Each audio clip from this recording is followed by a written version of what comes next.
ವಿದ್ಯಾರ್ಥಿಗಳು ಶಾಂತತೆಯನ್ನು ಕಾಪಾಡೋದ್ರ ಜೊತೆಗೆ ತಮ್ಮ ಬಲಗೈಯನ್ನ ಮುಂದ್ ಮಾಡಿ ನಾನು ಹೇಳಿದಾಗೆ ಹೇಳಬೇಕು.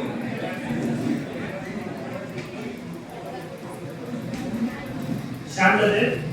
ನಾನು ನನ್ನ ಜೀವನದಲ್ಲಿ ಎಂದಿಗೂ ಯಾವುದೇ ಮಾದಕ ದ್ರವ್ಯಗಳು, ತಂಬಾಕು ಅಥವಾ ವ್ಯಸನಕಾರಿ ವಸ್ತುಗಳನ್ನು ಬಳಸುವುದಿಲ್ಲ ಎಂದು ದೃಢವಾಗಿ ಪ್ರತಿಜ್ಞೆ ಮಾಡುತ್ತೇನೆ.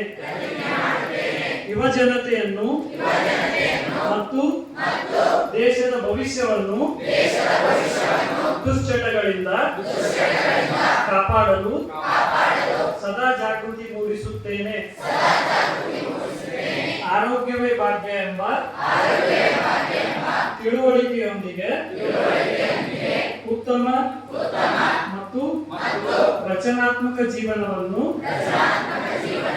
ನಡೆಸುತ್ತೇನೆ ಎಂದು ಈ ದಿನ ಪ್ರತಿಜ್ಞೆ ಮಾಡುತ್ತೇನೆ.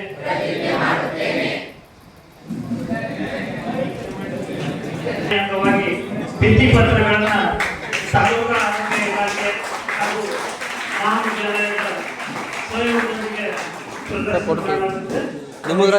ತುಂಬ ಹೃದಯದ ಧನ್ಯವಾದಗಳನ್ನ